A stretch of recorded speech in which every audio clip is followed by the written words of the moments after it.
ہم تو امن کے وقت میں نہیں نماز پڑھتے، صحابہ نے نبی علیہ السلام کی موجودگی میں صلاۃ الخوف پڑھی۔ قرآن مجید میں 5ویں سپارے میں سورہ نساء کے اندر اس کی تفصیلات موجود۔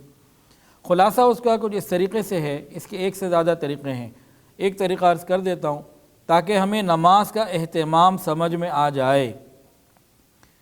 وہ کیا تھا کہ دشمن کا خوف ہے۔ کون سا دشمن؟ جو جان کا دشمن ہو، اسلحہ لے کے موجود، ادھر مسلمان موجود، سامنے دشمن موجود ہے، نماز کا وقت ہو گیا، اب اللہ کا حکم آ گیا نماز تو پڑھنی ہے۔ اب طریقہ کیا ہوگا کہ امام جو ہے 2 رکعت، اگر مسافر ہے تو 2 رکعت نماز پڑھائے گا۔ جو فوج ہے یہ 2 حصوں میں تقسیم ہو جائے گی، آدھی تو اپنی پوزیشنز پر رہے گی، محاذ پر رہے گی کہ دشمن جو ہے وہ تو چاہتا ہے کہ ایک ہی دفعہ میں حملہ کر کے تم سب کو برابر کر دے، تو اللہ نے فرمایا کہ آدھے لوگ جو ہے اپنی پوزیشنز پر کھڑے رہیں، باقی آدھے لوگ بڑے ہتھیار اتار کے تھوڑے ہتھیار اپنے پاس رکھے، چھوٹے ہتھیار، اور امام کے پیچھے 1 رکعت نماز پڑھے۔ امام نے 2 پڑھنی ہے۔ یہ آدھے لوگ جو 1 رکعت پڑھ چکے ہیں، اب یہ 1 رکعت پڑھ کے نماز چھوڑ کر آ جائیں دشمنوں کی طرف، محاذ پر آ جائیں، اور وہ جو محاذ پہ کھڑے ہوتے ہیں یہ واپس امام کے پیچھے آ جائیں، اور امام کے پیچھے یہ نماز پڑھے۔ امام کی 2 پوری ہو گئی، ان کی 1 ہو گئی۔ اب امام بھی اپنی پوزیشن پہ چلا جائے گا، اور پیچھے جو لوگ ہیں یہ دوسری رکعت کو پورا کریں گے، یہ پوزیشن پہ جائیں گے تو وہ والے واپس آ کے نماز پڑھیں گے۔ تو نبی علیہ السلام نے تو صحابہ کو اس طرح نماز پڑھائی ہے۔ ہم تو گھر میں نماز ایسی قضا کر دیتے ہیں، پرواہ کوئی نہیں ہوتی۔ فجر کی نماز تو مہینے میں 30 دن آتے ہیں نا، تو شاید 30 میں سے 32 دن قضا ہوتی ہے بعض لوگوں کی، تو 30 میں سے 32 قضا کیسے ہوتی ہے کہ مہینوں نہیں پڑھتے فجر کی نماز اپنے وقت پہ۔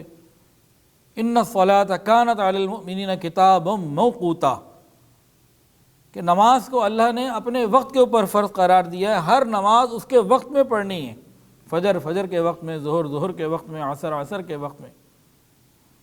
تو نبی علیہ السلام نے اس موقع کے اوپر صلاۃ الخوف باقاعدہ پڑھائی، اور قرآن مجید میں اس کے احکامات نازل ہوئے۔ تو ہمیں چاہیے کہ ہم امن کے زمانے میں کم سے کم گھر پہ ہی نماز پڑھ لیا کریں، عورتیں گھر پہ، مرد حضرات مسجد میں، مطلب نماز پڑھ لیا کریں۔ ہم تو بالکل نکمے ہوتے چلے جا رہے ہیں۔ نبی علیہ السلام اس غزوے سے واپسی کے بعد جب چل رہے ہیں تو ایک گھاٹی کے اوپر آپ نے آرام فرمایا، وہاں ٹھہرے، اور 2 صحابی تھے، عمار ابن یاسر اور عباد بن بشر رضی اللہ تعالی عنہما۔ ان دونوں کو ایک اونچے ٹیلے کے اوپر کھڑا کر دیا کہ آپ یہاں کھڑے ہو جاؤ، ساری رات پہرا دینا ہے، ہم لوگ آرام کریں گے، پورا لشکر آرام کرے گا، دشمن قریب ہے، ہو سکتا ہے کہ کہیں حملہ نہ ہو جائے رات کو، تو آپ دونوں نے یہ ذمہ داری لینی ہے۔ اب یہ دونوں ٹیلے کے اوپر کھڑے ہو گئے، دشمن تو قریب تھا۔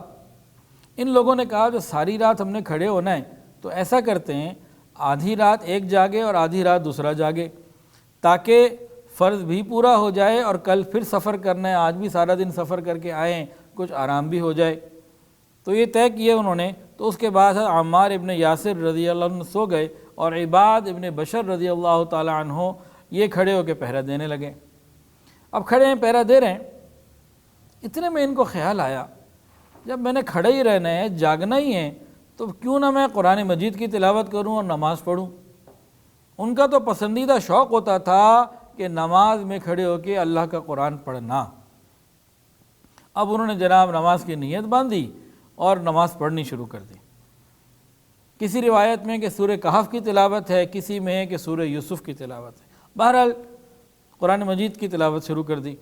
دشمن قریب تھا، اس کو محسوس ہو گیا کہ سامنے کوئی ہے، تو ایک لوہے کا تیر اس نے مارا، جسم کے اندر لگا، خون کا فوارہ نکلا، وہ قرآن پڑھتے رہے۔